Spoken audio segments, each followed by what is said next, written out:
just take a look at it. Try to keep it as short as possible since I think I'm running a fever and I want to go home and take some medicine.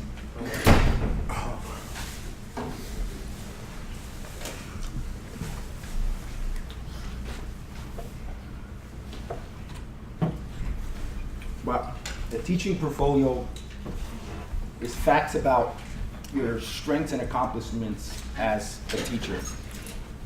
So it's going to include documents that have to do with teaching, something like a syllabus or teaching evaluations or peer reviews. And it's those documents are actually going to show your quality as an actual teacher. So just like a CV, like if you guys are presenting and you present at a conference, if you have a paper published, if you have a paper under review, hopefully you're updating your CV as it starts growing. Your teaching portfolio should be kind of like the same thing, right? Like the more you teach, the longer that portfolio becomes, right? Now it's used for job search. So when you guys are actually in the job market, whatever school you're applying to is going to ask for some sort of component from that teaching portfolio, if you have it put together. And it's going to, once you're in a faculty position, when you're up for tenure, it's going to be the same, it's going to be a component too again. Now what I see happening both in terms of students and faculty is that they reach that point and they don't have a lot of the documents, like teaching evaluations or what exactly did they teach, when did they teach it. So if you keep it up to date as your CV, you wouldn't have to go scrambling to put those documents together, right? And it's already a stressful situation, but you don't want to create more stress because you don't remember if you taught in summer 2018 or summer 2019 and you can't find your teaching evaluations and things like that. And it happens all the time.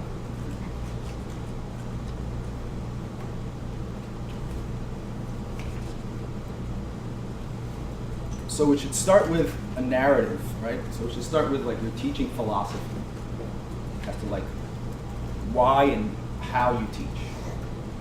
And that could change based on whatever course you're teaching, right? So if it's kind of a part 2 of a part 1, it's going to be different if it's an intro course that has very little business school students in it, right? So are you teaching them something for the first time?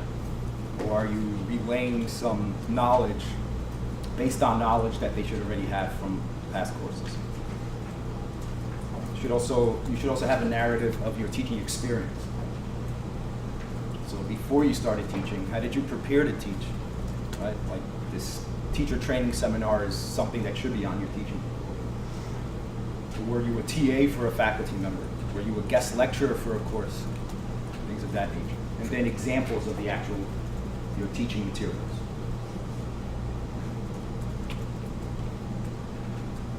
So the teaching philosophy, again, like all these documents are kind of readable, right? Because you're eventually going to submit these to schools and you don't want to have this thesis 48 pages long on why you're a great teacher, right? So it should be something that's like condensed, right? So something like 1 or 2 pages, what your responsibilities were when you're teaching, how you develop your teaching throughout the years. So this is something that keeps on changing.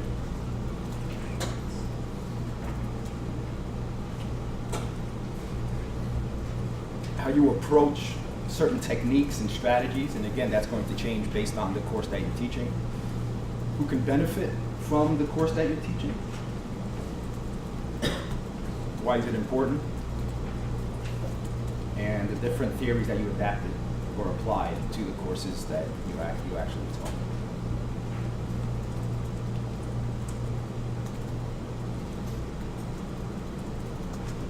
Again, it should be readable. It shouldn't be some huge document. It should be something like the sample I'm giving out here. And it should reflect on your accomplishments and strengths, right? So that could be based on teaching evaluations or peer evaluations. Sometimes when you teach your first course, you forget to do something, so you'll do it in the second time that you'll actually teach a course. So examples of that are having a peer sit in your course and evaluate, right? So either an older student that has teaching experience, a faculty member, right? So something like this is not official. which is something that hopefully will benefit you, and also kind of an unofficial evaluation from students, or even like a short survey, like in the middle of the semester, right? I mean, the beginning of the semester, a lot of faculty will do a survey like, what discipline are you working, things of that nature, right? It's always good to know who's actually in your classroom, right? I mean, if you're teaching an undergraduate 8:30 course, right, 8:30 in the morning, it's probably going to be full-time students, undergrads, right? If it's going to be like a 6 to 9 undergraduate course, you might have students that work full-time, right? So you might need to cater to them a little bit different, right? Like they're not going to be able to come in during the day for certain resources and things of that nature. So kind of doing that start of class survey, you kind of get an idea of who you're working with, right? And you might be teaching an accounting course and only half the students in your course are actually accounting students, right? Now, then you'll have to think about, all right, do I have to put in more intro kind of material in there to put these non-accounting students up to speed, or am I going to stick with the syllabus I put together?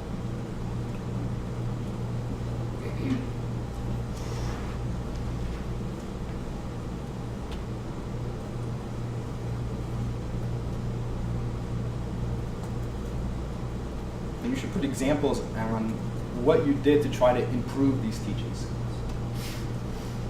All right. And one of them is that kind of mid-course evaluation, like how's the course going? Do I hold enough office hours? Like small things like that make a huge change, right? I mean, you guys have taken many courses, right? And you probably have your best faculty member in your head, and you know your worst faculty member in your head, right? So why is that best faculty member the best faculty member, right? And those are the sort of things that you have to bring to the classroom. And usually, like teaching evaluations from PhD students do very well in teaching evaluations. They usually go above their department's average, right? And that's because they're eager to teach, they're excited to teach, and they usually do a very good job, right? And they usually use kind of all those strategies to teach that even if someone gets a C+, they still respect you as a faculty member, and they still see it as their fault, not your fault. Like you did as much as you can, held office hours, you know? There's a huge difference, right? It's like I was a history major, and I took 4 history courses with the same faculty member, never got an A. By far my favorite faculty, right? It wasn't his fault, it was my fault. Like, you know, his teaching strategies, his skills, everything was perfect. This guy was brilliant and he was fair and everything else, right? So I couldn't, out of spite, put in a bad teaching evaluation for him because it was, you know, it was all on me, it wasn't on him, right? So some of the teaching materials should be, you know, the syllabus, sample handouts. If you have a older PhD student or a faculty member, do kind of like an unofficial evaluation. So that would just be after the faculty member does a review of one of your classes, kind of like a letter of recommendation style of how he or she evaluated you in that one session. Videotaping, I mean, it doesn't have to be actually part of your teaching evaluation, but that's good for you to actually have someone videotape a lecture, see how many times you say how many times you scratch your nose, how many times you look at the floor. You know, those are things that you don't know until you see yourself, right? And those are things that are just going to improve you and your teacher. I mean, there's a reason why, you know, there's always kind of that group of faculty members here at RBS that get these teaching awards. It's because they have this stuff like down pat. Like they videotape themselves, they ask their department chairs to come and critique them in the classroom, right? So they're trying to improve. And also describe how you use technology, right? So you might be teaching actually an online course. So you might be using Blackboard for more than just uploading course materials. You know, you might have discussions and things like that, right?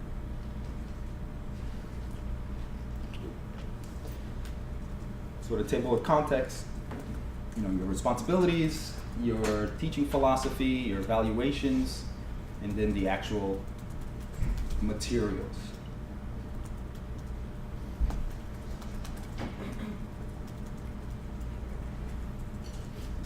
And then you should show on how you put in an effort to actually improve your teaching. So if you attended conferences or workshops, you're attending this session, how you revise your curriculum for your second or third course based on your experience in your previous courses, how you're using technology to help improve the course.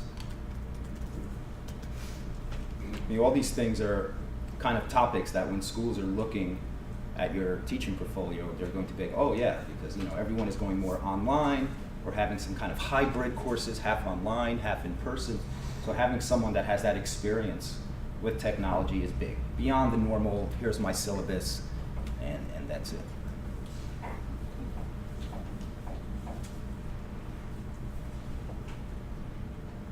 Any questions?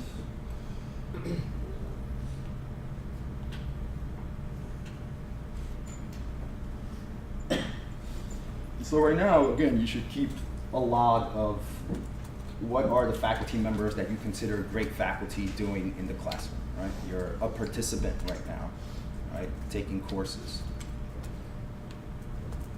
Talk to other PhD students that have taught the course in previous semesters, kind of get their take.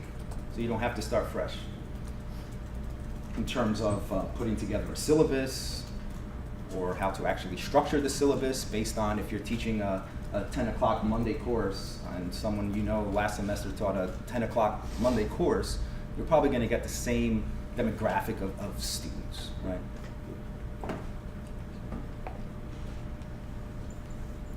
And you could even include some, or you could include in your teaching portfolio, or you should definitely include it in your log, is some negative aspects that happened while you were teaching, how you could use that to actually improve. And some of these are usually something very simple, changing office hours or dropping a quiz or something like that. But if you do that kind of mid-course survey with students and you start seeing the same thing come up, you're like, all right. I mean, maybe they're being too soft, or maybe you really think, no, this needs to be in the course. I'm not going to change my syllabus. That's fine too. But if it's something that you think that's not going to take away from your teaching strategy or philosophy, then you might think about adjusting the actual courses. Yeah? Are there pros and cons to consider about teaching an intro-level course versus a more major specific course from a teaching portfolio perspective? So if you could only do one. Yeah. If you could only, I don't think there is any pros or cons. I mean, I think it would be ideal to teach at least 2 courses. But then it really depends what your ultimate goal is as a PhD student, right? I mean, if your ultimate goal is to go to a research institution, they're going to look at your teaching experience like this. Oh, that's great. Now let me look at your publications and things of that nature, right? But we have PhD students that have the goal of going to a research institution, and then based on job market or based on research output, it might not be actually a reality, right? So you want to make sure you have that teaching experience there too. I mean, I think most of our students will teach an intro course and then teach either the intro course again or teach something above. Right? And then we have doctoral students that already have teaching experience that teach an MBA course their first semester, right? So it totally changes based on, I mean, the department chair will not put you in front of the classroom if he or she doesn't think you're going to do a good job. And again, PhD students usually do a very good job. Their teaching evaluations are usually above their department's average.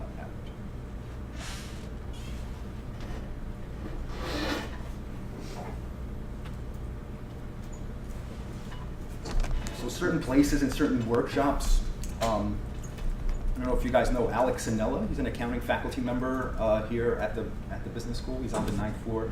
He runs the RBS Teaching Excellence Center. They have a couple of seminars each semester. But if you ever want to, like before you teach your first course, if you want to reach out to him, give him your sample syllabus, and just talk about your first teaching experience, he'll be a very good resource. And then there's two centers in New Brunswick.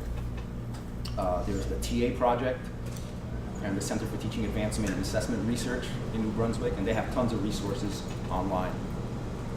Again, they actually have a template on how to put together a teaching portfolio and things like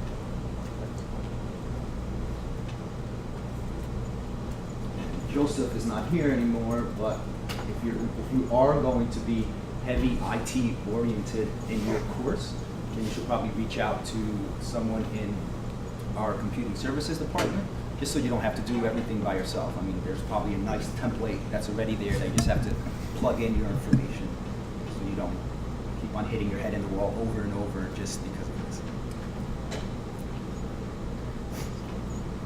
And our students usually do actually use a lot more technology than a lot of our faculty, especially when it comes to kind of like interaction and putting some sort of emphasis in the syllabus on you have to participate at least 3 times every 2 weeks in some portal online and things like that. You know, the PhD students usually, I mean, depending on the course, but they usually have a component.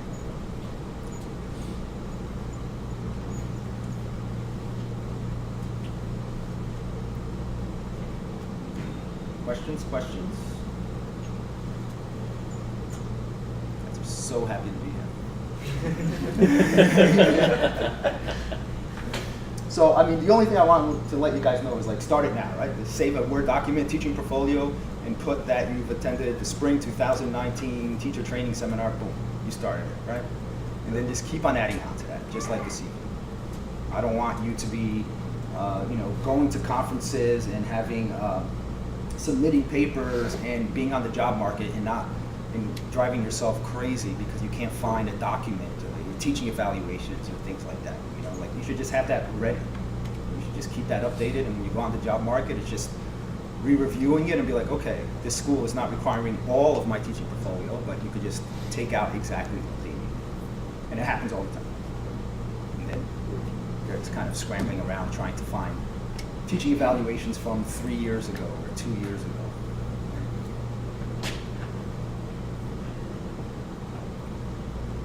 You good? All right. Enjoy the rest of your day. Email me about the website. Okay. So I can put some pressure on it. All right. Yeah, just like a quick email. Why don't we have the website? Thank you, sir. I'm not sure if it's just only for operations because we have. No.